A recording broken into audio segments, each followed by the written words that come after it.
My name is Rachel Morgan, and on the night of my 35th birthday, my father punched me so hard across the face that I nearly fell onto my own birthday cake. The blow landed with a crack that silenced the room. The candles were still burning, the frosting still perfect, and suddenly my blood smeared across the white icing like a grotesque decoration no one would ever forget.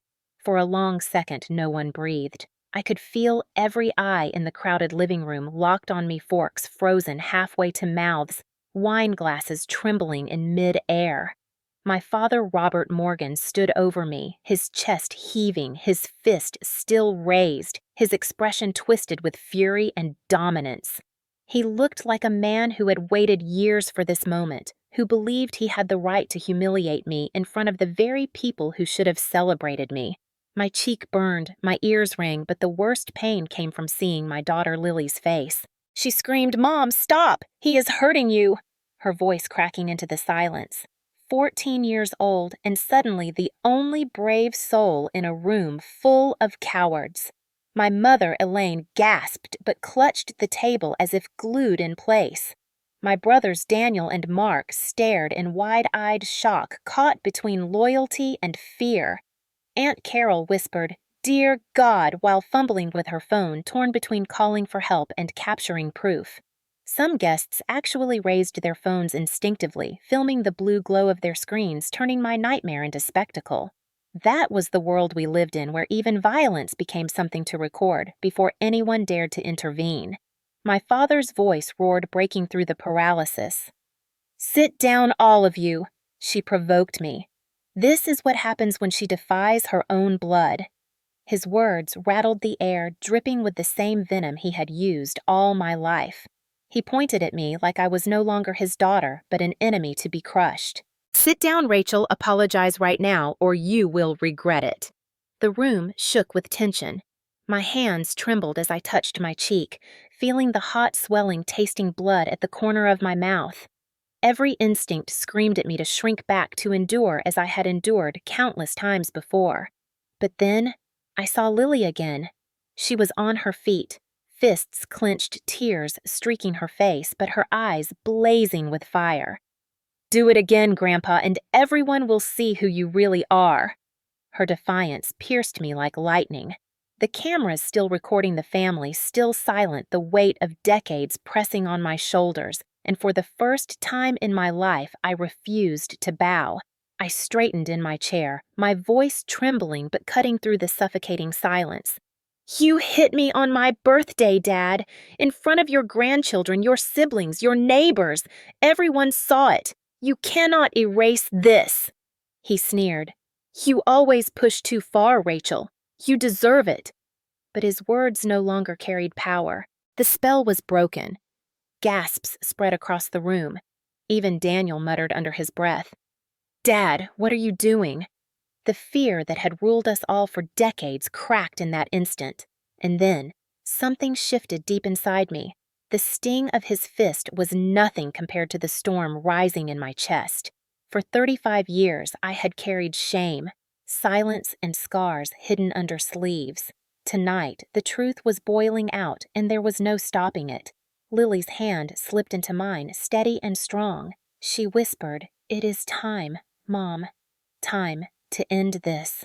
And in that moment, I knew this night would not end, like all the others, with me retreating into silence. Tonight would be different.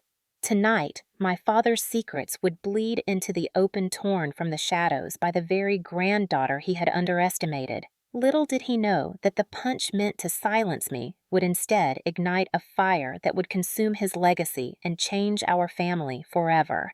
I grew up in the Morgan household, where every brick of our colonial-style home in Cincinnati seemed to echo with my father's voice. Robert Morgan was the kind of man who believed discipline was the same thing as love, and that fear was the strongest form of respect. To outsiders, he was respected as the owner of a local construction company, a man who provided jobs and who shook hands firmly at church on Sundays. Inside our home, he was a storm that never ended. From my earliest memories, it was clear that his world revolved around my brothers Daniel and Mark. They were the heirs, the sons who would one day take over his business. My mother, Elaine, used to beam when neighbors praised the Morgan boys for their achievements in football or business classes. When it came to me, the eldest child, but the only girl, I was told to help in the kitchen to keep quiet, to focus on finding a husband who would provide. I remember once when I was 12 coming home excited about a science fair project that won first place at school. My father barely looked up from his newspaper. "Science fairs are for boys," he said flatly. "Girls should not waste time with machines or experiments. Go help your mother with dinner." The pride that had swelled inside me collapsed like a balloon popped in mid-air. My mother caught my eye then, but she said nothing, her silence a habit carved deep into her bones. Robert liked things done his way, and when they were not, he used his fists or his belt to remind us. Daniel and Mark rarely faced his wrath. If they did, it was a slap on the back of the head, a scolding about being tougher. With me, it was harsher. If I spoke out of turn or questioned him, I felt the sting of his palm or the sharp pain of a belt across my legs. I learned early to hide bruises under long sleeves even in the heat of summer. I learned to smile at school so teachers would not ask questions. Elaine would ice my skin at night but never dared to confront him. "That is just how men are," she would whisper. "You must endure." Those words became a prison. When I was 17, I dreamed of leaving for college. I wanted to study nursing and eventually medicine. I applied in secret to Ohio State, and when the acceptance letter came, I was ready to beg for financial help. My father ripped the letter in two before I finished speaking. "You are not wasting money on some fantasy," he barked. "Your brothers need that education for the business. You will stay here. You will marry someone respectable. That is your future." I remember standing in his office, the walls lined with plaques of his business achievements, and feeling smaller than the leather chair I sat in. That day, I understood that his vision for my life had nothing to do with my dreams. It was about control. When I was 19, I fell in love with a boy from town. He was charming at first, but soon turned out just like my father. Angry hands, harsh words. I discovered I was pregnant, and when I told Robert, he exploded. "You have shamed this family. You think raising a child alone will make you strong? You are pathetic." I thought he would disown me completely, but instead, he kept me around like a cautionary tale. At family dinners, he would sneer about his ungrateful daughter who ruined her life. He said it loudly enough that Daniel and Mark learned to mock me too. They thrived under his approval, while I withered under his contempt. I gave birth to Lily when I was 21, and though the relationship with her father ended violently, she became my reason to fight. My father never saw her as a blessing. He saw her as proof of my failure. He rarely held her, never played with her, and when he did address her, it was with the same dismissive tone he used on me. "Your mother is weak," he told her once when she was only 6. "Do not grow up to be like her." I snatched her away, my chest aching with rage but powerless to confront him. Elaine tried to soothe me later, saying, "He does not mean it, Rachel," but I knew he did. Every word from him was deliberate, meant to cut to control. By my mid-20s, I could no longer endure the constant humiliation. I packed Lily's small clothes into a bag, kissed my mother's tear-stained cheek, and walked out of that house determined never to live under Robert's roof again. He did not stop me. He only shouted after me, "You will come crawling back. You will not make it without me." Those words haunted me on nights when I worked double shifts as a nursing student while Lily slept on a blanket in the corner of the hospital lounge. They haunted me when I counted coins at the grocery store praying it would be enough for milk and bread. They haunted me when exhaustion blurred my vision, but I pushed through another exam. And yet those very words fueled me too. Every insult became another brick in the foundation of my determination. I would not crawl back. I would not prove him right. The years passed, and I built a fragile but steady life. Nursing turned into a career. I rose from cleaning wounds to leading a team in the emergency ward. I paid off debt slowly. I saved enough for a small apartment where Lily had her own room, decorated with posters of galaxies and strong women she admired. Daniel and Mark followed the path Robert had paved. They entered his company and became his protégés. Every holiday card from my mother spoke of their promotions, their vacations, their expensive homes. About me, she wrote little more than, "Hope you are well." Robert never asked. He never called. In his mind, I was gone, a failure erased. Yet deep inside, I knew the day would come when our paths collided again, because men like Robert never release their grip. They wait for moments to reassert power. I sensed it when I accepted his invitation to return for my 35th birthday. Elaine's handwriting on the card had been shaky. "Please come home," she wrote. Maybe he has changed. Against my better judgment, I agreed. I wanted Lily to know her family. I wanted to believe reconciliation might be possible. But deep down, I feared the truth. Men like Robert Morgan do not change. They only wait for another chance to remind you that in their eyes, you will never be enough. Leaving my father's house with Lily in my arms was the most terrifying and liberating moment of my life. I was 21 with no savings, no support, and a child depending on me. The first apartment I could afford was a damp one-bedroom above a laundromat. The hum of machines shook the floorboards at night, but to me it was freedom. I worked as a waitress during the day, cleaned offices at night, and studied nursing whenever Lily napped. There were times I thought I would collapse from exhaustion, times when I counted every coin in my pocket to buy diapers, but every smile from Lily renewed my strength. My father's words, "You will come crawling back," echoed constantly, a cruel reminder of what failure would mean. That echo became fuel. I refused to give him the satisfaction of being right. Nursing school was grueling. My classmates had parents paying their tuition and sending care packages. I had overdue rent notices and a toddler who needed daycare. I studied by the dim light of a bedside lamp while Lily curled against me, whispering, "Good night, Mom." When I finally passed my licensing exam, I wept alone in that tiny apartment, holding the certificate like it was a shield forged from all the pain. My first job as a nurse was in the emergency department of a city hospital. The pay was modest, but the experience was brutal and invaluable. I learned to stay calm when chaos erupted. I learned to comfort families in grief. I learned to fight for patients who had no voice. Those lessons hardened me and shaped me into more than my father ever imagined. Each year, I climbed higher. By 30, I was a charge nurse respected by my colleagues, mentoring younger nurses and trusted with decisions that saved lives. I had built a career on my own terms. Still, the shadow of my family loomed. Every holiday card from Elaine spoke of Daniel and Mark expanding the company, buying homes, marrying well. Robert's pride in them was endless. In contrast, I was the daughter never mentioned in his stories. That sting never disappeared, but I found a different kind of pride.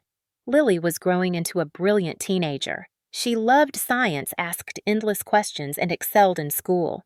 She was everything I had once hoped to be before Robert crushed my dreams. I promised her she would never feel the chains that bound me. I encouraged every curiosity, every spark of confidence. At parent-teacher conferences, teachers praised her focus and determination. I smiled, knowing she carried my fire, but without my scars. Yet the scars were never far. At night, I still dreamt of Robert's voice thundering commands. I still felt the belt on my legs when I was a child. Therapy helped, but the wounds were deep. The hardest part was explaining to Lily why her grandfather never visited, why we spent Christmas alone. She asked once when she was 10, "Why does Grandpa hate you, Mom?" I told her the truth, that some people fear what they cannot control. She nodded solemnly, too wise for her years. As my independence grew, so did Robert's attempts to reel me back. He sent messages through Elaine. "Tell Rachel we can give her a bookkeeping job in the company. Tell her she cannot keep struggling forever." Each offer was a chain disguised as kindness. I declined every time. I would rather scrub hospital floors than return to his command. My defiance infuriated him. At one point, he left a voicemail dripping with venom. "You think you are strong, Rachel, but you are just stubborn. Without this family, you are nothing." I kept that voicemail not as proof of his cruelty, but as a reminder of my resilience. Nothing he said could erase what I had built. By the time my 35th birthday approached, I had carved out a fragile but real stability. Lily and I lived in a modest townhouse with creaking floors but filled with laughter. I drove a second-hand car that rattled but carried us safely. I had savings for the first time. We were not wealthy, but we were free. When Elaine's invitation arrived, pleading for me to come home for a family birthday celebration, I hesitated. The card trembled in my hands. Part of me longed to show them who I had become. Another part feared Robert's wrath. Lily surprised me. She read the card over my shoulder and said, "Maybe it is time, Mom. Maybe it is time they see us." Her eyes shone with a mixture of courage and defiance I recognized. Against my better judgment, I agreed. But unlike past visits, I prepared myself differently. I told Lily if anything happens, you speak up. We do not hide anymore. She nodded firmly. She had been recording things for months, documenting Robert's angry calls, keeping evidence on her phone. I did not know the extent of her plan, but I saw determination that mirrored my own. That was my smartest act of resistance, not screaming at Robert or seeking his approval, but raising a daughter who understood her worth and who would not be silenced. In quiet moments, I realized that was the ultimate victory. While Daniel and Mark inherited money and status, Lily inherited resilience, intelligence, and freedom. As my birthday neared, I felt a storm building. Memories of humiliation clashed with glimpses of pride. Part of me still yearned for Robert's recognition, though I despised myself for it. That is the cruelest trick toxic families play. They wound you and make you crave the very love they withhold. I swore that this time would be different. If Robert tried to humiliate me again, I would not retreat. I would not bow. I rehearsed words in my head. You cannot hurt me anymore. You cannot control me. You are not the God you believe you are. When Lily and I packed our bags, she slipped her phone into her jacket with a look I had never seen before, a mixture of innocence and strategy. I kissed her forehead and whispered, "We will face this together." She replied, "I know, Mom. I am ready."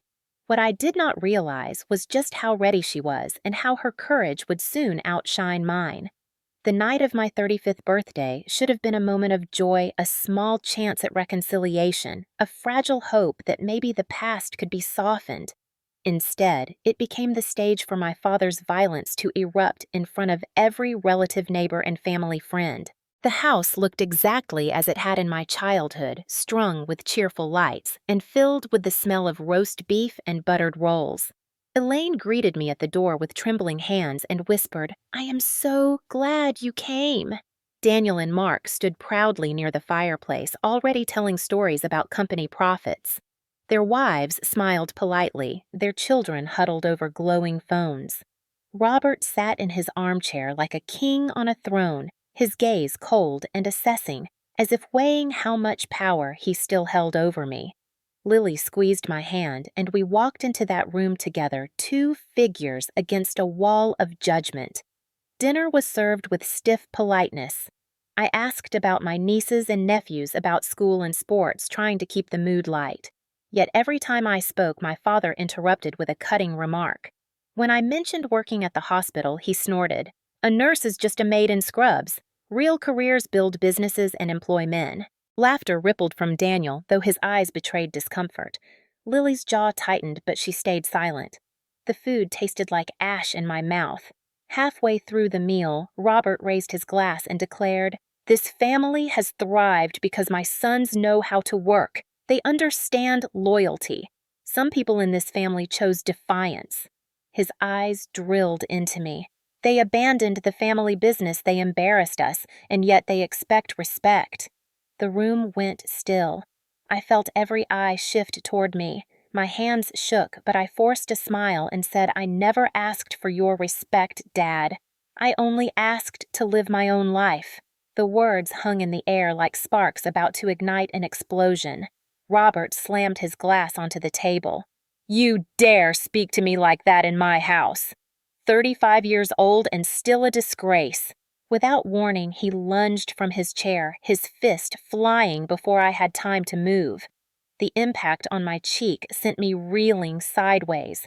Gasps filled the room. Wine-spilled forks clattered and someone screamed. I clutched the edge of the table to stay upright as my vision blurred. For a heartbeat, the world spun, then sharpened into the horrified faces around me. Lily shouted, "Stop hitting her grandpa!" Her voice cracked but carried across the silence. Robert glared at her, his chest heaving. "Sit down, child. This is between me and your mother." "No, it is not," Lily shot back. Everyone needs to see what you just did. Guests murmured, shifting uncomfortably. Aunt Carol rose half out of her seat and said, "Robert, that is enough," but he barked at her. "Sit down!" My cheek throbbed violently. Tears welled against my will, but I refused to collapse. I stood slowly, pressing my hand to the swelling bruise, and locked eyes with him. "You hit me on my birthday in front of your grandchildren and neighbors. Do you feel powerful now?" The room erupted with whispers. Daniel muttered, "Dad, stop!" Mark stared at his plate, refusing to look up. Elaine wept silently into her napkin. Yet Robert puffed his chest and shouted, "She deserves it. She has always provoked me. For years, she has mocked this family's values. She will learn her place tonight." His voice cracked with rage, but underneath, I detected something else, a flicker of desperation. Perhaps even he knew the grip he had on us was slipping. Someone in the back of the room raised a phone recording. Others followed. Blue screens glowed, capturing his towering stance and my trembling defiance. The world outside these walls would see. Robert noticed the phones and roared, "Put those down!" But no one obeyed. The spell of fear was fracturing. I felt adrenaline surge through me. My knees shook, but I spoke anyway. "I am not your property. I am not your servant. I am your daughter, and you will never hurt me again." My voice trembled, but it carried. The children stared wide-eyed. Lily grabbed my arm, her eyes fierce. "We are not afraid of you anymore," she whispered. That moment burned itself into me. For the first time in my life, I felt the balance of power tilt. Robert stood frozen, fist still clenched, but the crowd was no longer with him. They were with me. The birthday candles flickered still untouched, their tiny flames, a quiet reminder that even in darkness, light can persist.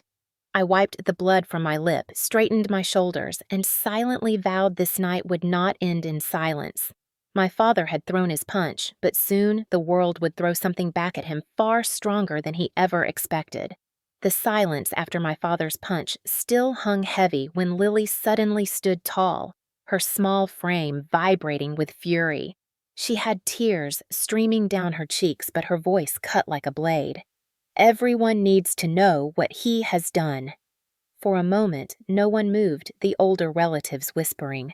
Daniel shifting uncomfortably, Mark rubbing his forehead. Robert barked, "Sit down, Lily. You will not humiliate me in my own home." But Lily shook her head. She pulled her phone from her pocket with trembling hands and tapped the screen. A recording blasted through the room, my father's voice booming, dripping with venom. "You are useless, Rachel. You are a disgrace. You will never be anything without me." The words were raw, recorded from a phone call months earlier.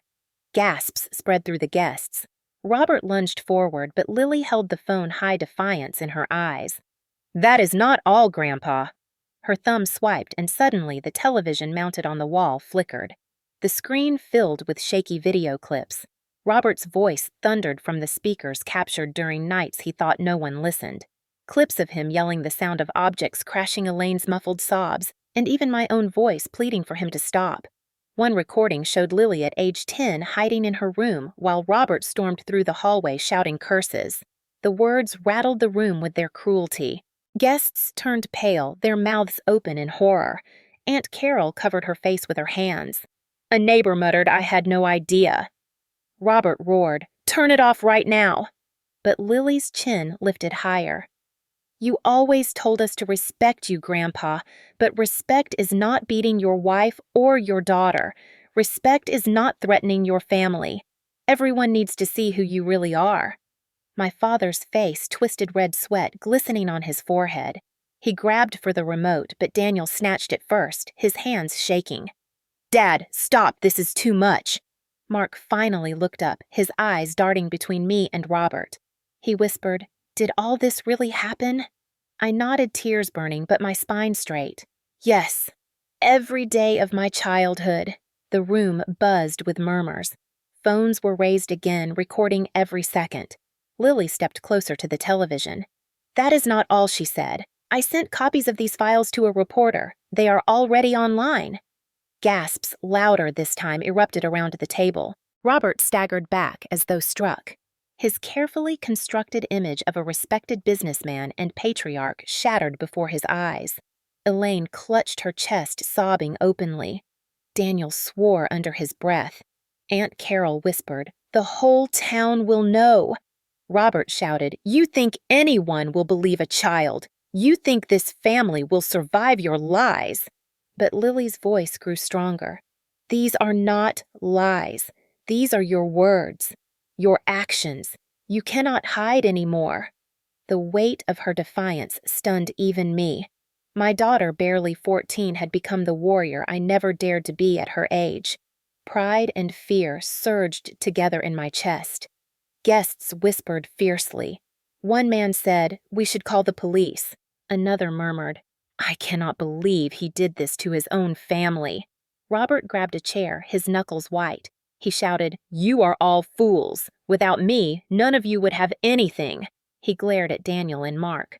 "I built everything you own." But his sons did not rush to defend him. Daniel's face was pale, his voice low. "Dad, I cannot ignore this." Mark's lips pressed tight, his eyes filled with shame. The television kept playing another clip of Robert yelling at Elaine, calling her pathetic, threatening to lock me out of the house when I was 17. Each word was a hammer driving the truth deeper into the minds of everyone present. I wanted to collapse from the weight of humiliation and relief. For years, I had carried these memories alone, doubted my own strength. But now the proof filled the room, undeniable and unforgiving. Lily's shoulders shook, but her gaze never left Robert. "You cannot hurt us anymore," she said. "Not me, not Mom, not Grandma." The house felt like it was splitting apart. The power he held for decades evaporated under the harsh light of his own cruelty. Phones buzzed with notifications. Someone said, "It is already on Facebook." Robert's empire of silence was crumbling in real time. He tried one last roar of authority. "Enough. This is over." But his words carried no force. The guests no longer cowered. Some nodded at me with sympathy, others at Lily with admiration. Aunt Carol stood and said firmly, "Robert, you should leave before the police come." His mouth opened, then closed, his jaw working like he was chewing broken glass. For the first time in my life, I saw fear in his eyes. Pure, unfiltered fear. He turned toward Elaine, but she stepped back, shaking her head. "No more, Robert. I am done being silent." Those words cut him deeper than any blow. The woman who had shielded his cruelty for decades had finally found her voice. My father's fists fell limp at his sides. He stumbled backward, the room closing in on him. The sound of sirens faint in the distance grew louder. Someone had indeed called the police. Lily squeezed my hand, her voice trembling but fierce. "We are safe now, Mom." Tears blurred my vision, but I nodded. Safe for the first time in decades. As the sirens drew near, Robert collapsed into his chair like a dethroned king. The man who had terrorized his family now sat powerless while his granddaughter exposed every secret he had tried to bury. That night, the truth burned brighter than the candles on my forgotten cake, and nothing in our family would ever be the same again. The police arrived before the candles on my cake were even blown out. Blue and red lights flashed across the living room walls, washing over the faces of stunned relatives.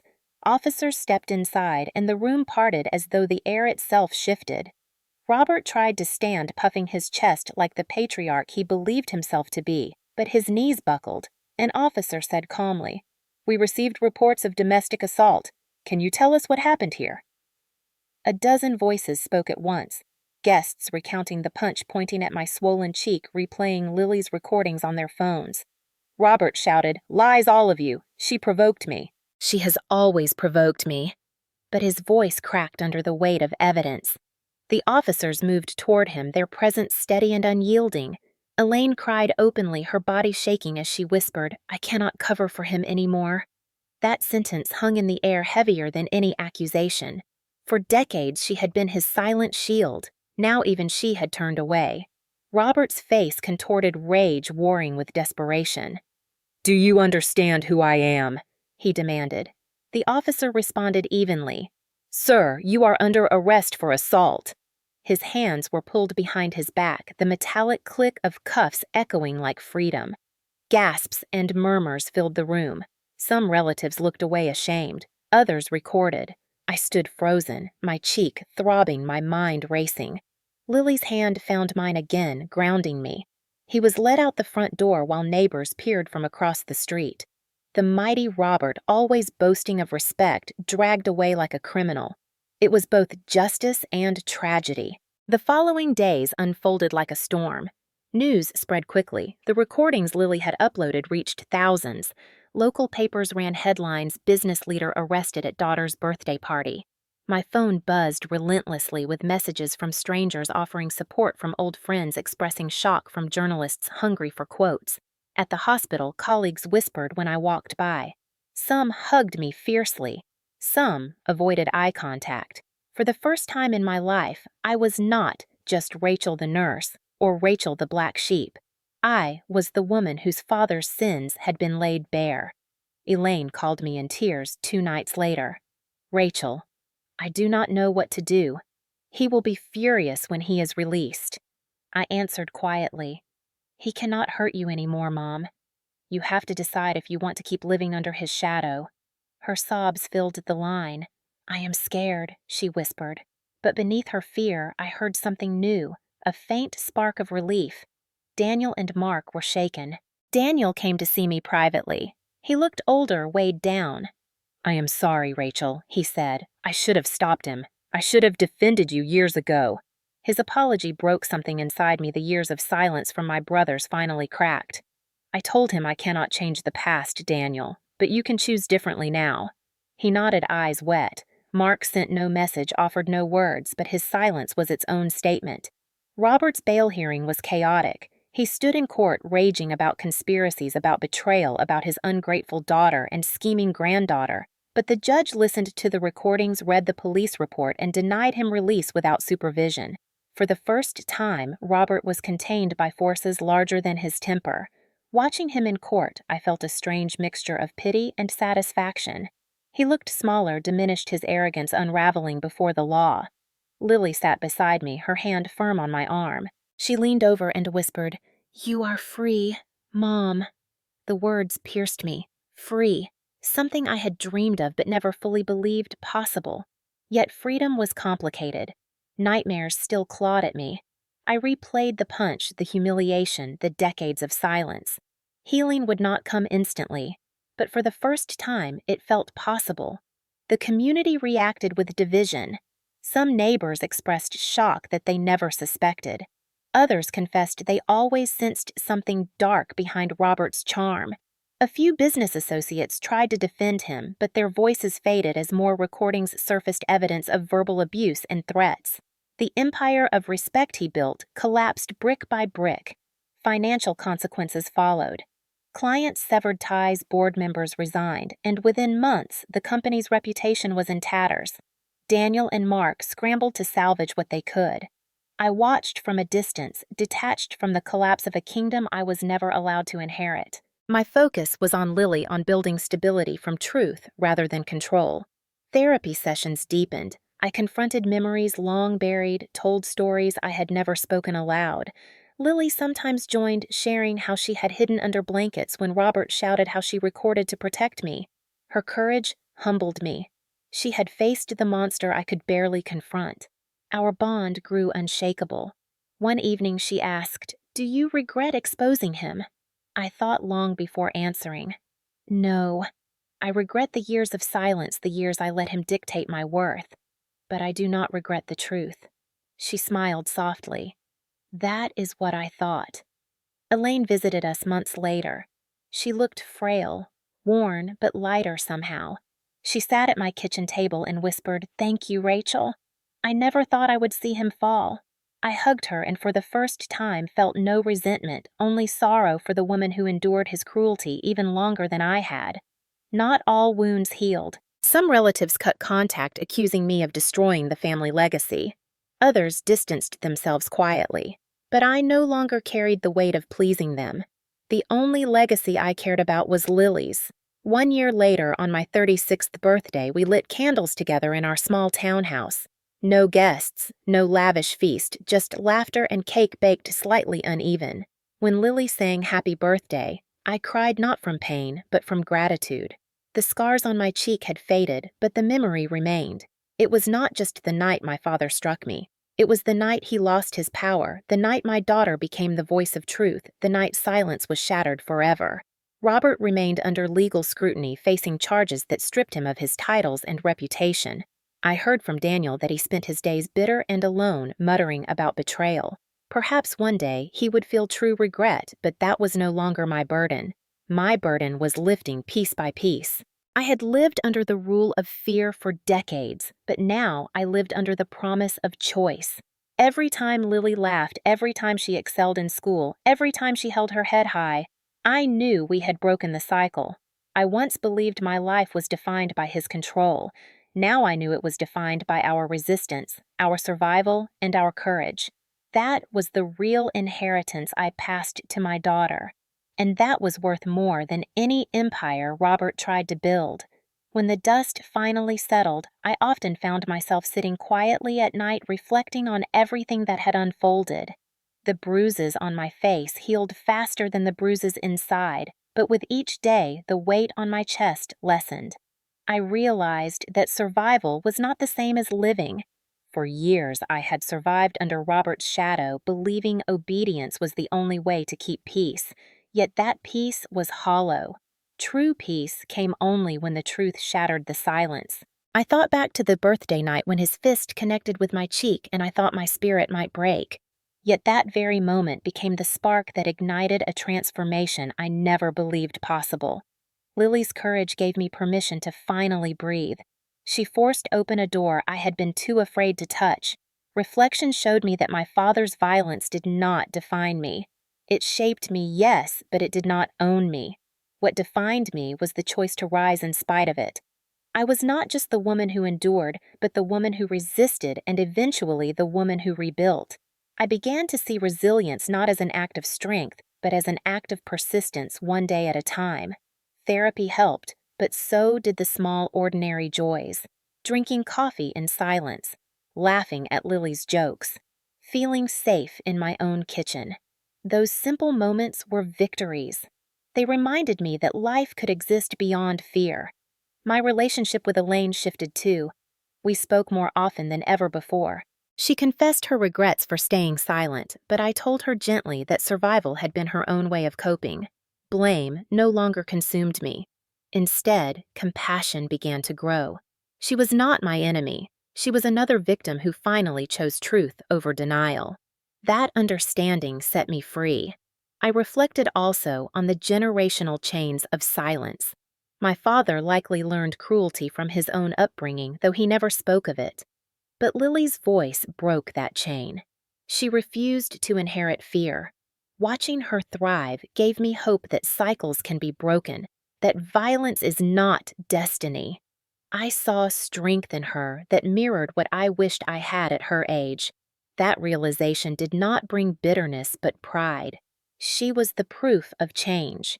Community response continued to ripple. Some distanced themselves, unwilling to confront the ugly truth. Yet others reached out with their own stories of abuse hidden beneath suburban smiles. Women stopped me at the grocery store to whisper, "Thank you for speaking out." Men quietly admitted they too had grown up with violent fathers. I realized that our story was not just ours, it was part of a larger chorus of voices long silenced. That gave my pain purpose. In the quiet of night, I often wrote letters to myself, letters I never sent but kept as reminders. In them, I wrote, "You are worthy. You are free. You are not what he said you were." Those affirmations became bricks in the foundation of my new life. Slowly, confidence returned. I took on new responsibilities at work, volunteered for support groups, and found myself smiling genuinely without forcing it. The reflection of my journey showed me that pain and healing are not opposites but companions. Pain marked where I had been. Healing marked where I was going. Together they formed the map of my life. The final resolution came not in courtrooms or headlines, but in my heart when I forgave myself, not him. I did not excuse his violence, but I forgave myself for the years I believed his lies, for the years I thought I was weak for staying silent. I was not weak. I was surviving. And survival gave me the chance to arrive at this moment. On the anniversary of that birthday, I sat with Lily in the glow of candles, not in fear, but in celebration. She hugged me tightly and whispered, "You did it, Mom." And I realized she was right. I had walked through fire and emerged scarred, yet unbroken. That was my resolution. That was my freedom. A full year passed since that unforgettable birthday, and those scars remained my life no longer revolved around fear. Closure did not arrive in a single dramatic moment, but in quiet, steady steps that affirmed my new reality. I saw it when Lily walked across her school stage to accept an award, her head high, her voice unwavering as she thanked me for teaching her resilience. I saw it when Elaine finally left Robert for good, moving into a small apartment where she decorated with soft colors she had always been denied. And I saw it in myself when I looked into the mirror one morning, and instead of flinching at old memories, I smiled because the woman staring back was finally whole. Robert faced his consequences. Court hearings dragged on, his reputation dissolved, and his business empire collapsed. He tried to lash out, blaming everyone but himself, yet his words carried no weight anymore. He became a relic of the past, a man stripped of the control he once wielded like a weapon. For me, closure was not about his punishment, but about reclaiming the pieces of myself he had stolen. I built new routines, Sunday mornings in the park with Lily, quiet dinners filled with laughter, rather than tension evenings spent writing in journals instead of bracing for slammed doors. These moments stitched together the fabric of a new life. I also found closure in sharing our story. I spoke at community centers about breaking cycles of silence. I met women and men who whispered their hidden truths and saw hope spark in their eyes when they realized they were not alone. Every time I spoke, I honored Lily's courage, reminding myself that change is possible, even when it feels impossible. On my next birthday, Lily insisted on throwing me a small party. This time, the house was filled not with tension, but with joy. Friends and supportive relatives gathered. Elaine laughed genuinely. Daniel brought a cake, and for the first time in decades, the sound of celebration was not laced with dread. When the candles flickered, I closed my eyes, and instead of wishing for freedom, I whispered a prayer of gratitude, because freedom was already mine. Closure also came with acceptance that some wounds would never fully vanish. Nightmares still came occasionally, but they no longer controlled me. They were echoes, not prisons. I carried them as reminders of survival, not shackles of shame. Lily hugged me that night and said, "You gave me the best gift, Mom. You showed me that standing up for the truth matters." My heart swelled because I realized the final closure was not only mine. It was hers too. We had broken the chain together. The story that began with violence ended with liberation. The girl who once cowered in silence had grown into a woman who stood tall, and the daughter who once trembled behind doors had become a beacon of courage. Together we closed the chapter not with bitterness but with strength. That was the ending I never thought possible, yet it was the one we had written with our own hands.